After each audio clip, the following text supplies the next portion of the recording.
don't patronise us. You're insulting our intelligence. You've got your own reason to do what you're doing. Don't make up a lie of why you're doing it. Have the decency to say why you're doing it. Otherwise, we're fucking all wasting our time here.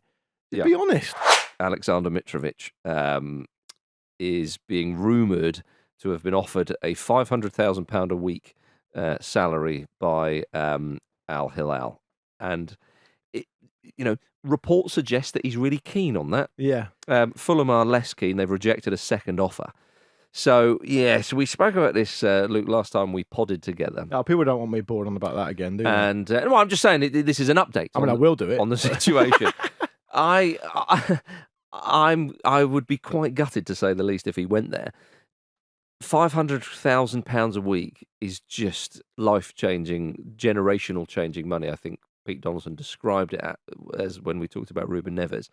But the football fan in you is still gutted. It's disappointing, isn't it? Mm. I think it is disappointing. I think he's 28. He'll be 29 in September. And he's just had his best season in the Premier League. Well, it's been a proper establishment. I am now really, got the makings of a top Premier League striker. Right, isn't it? I mean, that's basically what he's done. He's put to bed all that stuff, all that nonsense that maybe I was saying a year ago.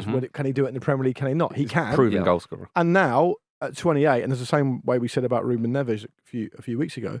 He's cashing his chips in. And the thing I find really disappointing about it is that. Well, he wants to at the moment. That I'm not announcing it. No, but he does. And I'll never announce it. We know because we've been told that he wants to go. Yeah. Right? That's fair, isn't it? Yeah. We haven't named who told us, but we know that he wants to go. So that's what he wants to do. Yeah. In 2015, when he signed for Newcastle, I remember him waxing lyrical about how much he loved Alan Shearer and that as a kid he was inspired by him and he wanted to replicate him and he couldn't believe how good it was to play up front for Newcastle in front of all these fans. And it felt to me at the time, it's 8 or 9 years ago now, but it felt to me at the time like a proper authentic thing. It was quite a nice thing. And given now he's 28 and we can fast forward, the lion's share of his career, can he honestly say that he's achieved what he wanted to achieve in the game? I mean, he's won the championship a couple of times. He's won the Belgian league with Anderlecht and stuff. I mean, is he happy with that? Yeah, but I said, well, because that's the decision he's making. Yeah, I mean, again, to try and get into his head, he would think, what would be a better move from Fulham, say? Could he go and significantly move up the league and whatnot? I mean, for me as a Fulham fan, you look at him and he always came across as very, very happy at Fulham, other than when Scott Parker left him out the side. And he was settled where he was and is a club legend. And even if he does leave now, he's a club legend, for crying out loud. He broke the championship scoring record last season. Da-di-da-di-da. I think if someone makes that offer for you and gives you that amount of money, that is the kind of money that only a handful of players will, in a more sort of, if you like, go with me on this, a more sort of genuine way. If Barcelona, Real Madrid, probably not Bayern Munich with that type of wages, but Manchester City offer a player that money, it's because they're Erling Haaland or Kylian Mbappe, right?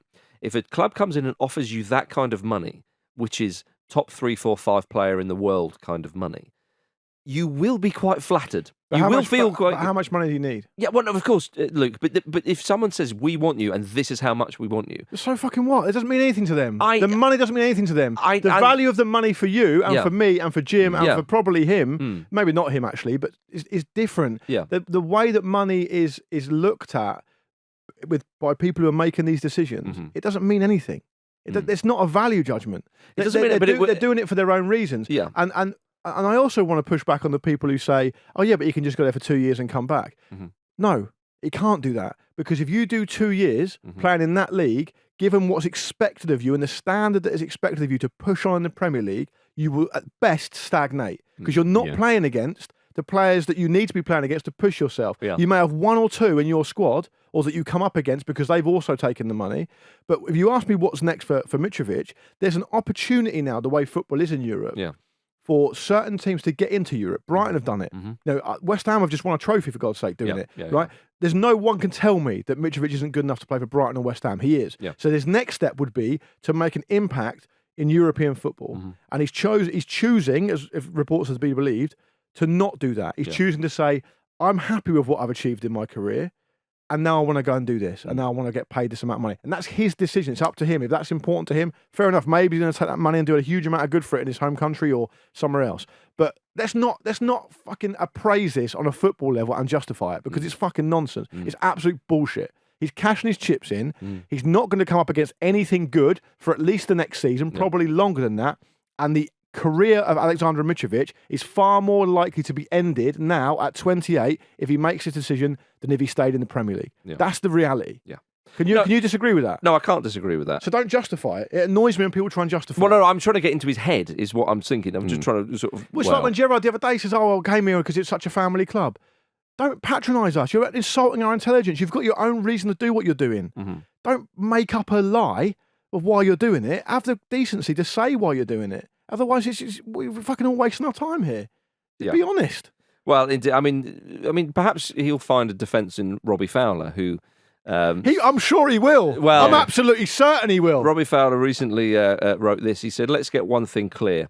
I'm not going to condemn Jordan Henderson, Steven Gerrard, or anyone else who has gone to work in Saudi Arabia or is thinking of doing so. Not because I'm taking the money too. That's simply not true. The best you can do Jim, with it's that, simply not true. The best you can do with that is think that maybe Robbie Fowler thinks he thinks that.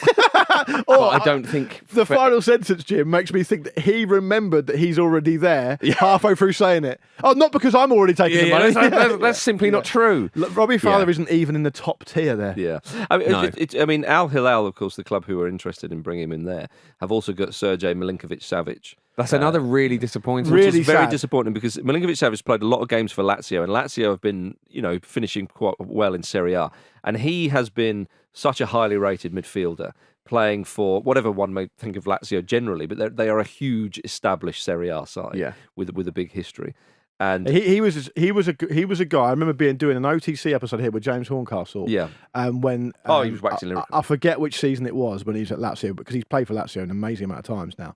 But it was after one season where he was like incredibly being linked with top Premier League clubs for €100 million. Yeah.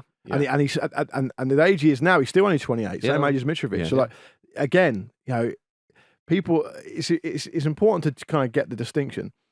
It's his own decision to make. He's worked incredibly hard to get to where he is, and his earning power is massive, and good luck to him and stuff.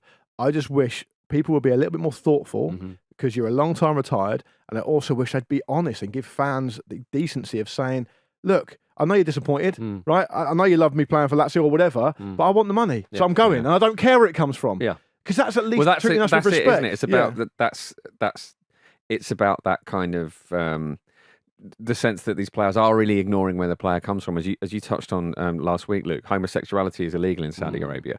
There are public executions, things like that. It's and these are state-owned clubs as well. It's the Saudi government that are paying these players, and it is just disappointing to see this the beginnings of what is really an attempt to move the power base of football to Saudi Arabia in essentially the biggest sports watching exercise we have ever seen. And it also, long term, unless massive changes are made, it won't work anyway. It'll just be, it won't work. Yeah.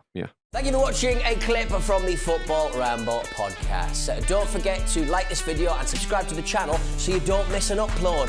A single upload. Don't miss out on the uploads. The uploads are important.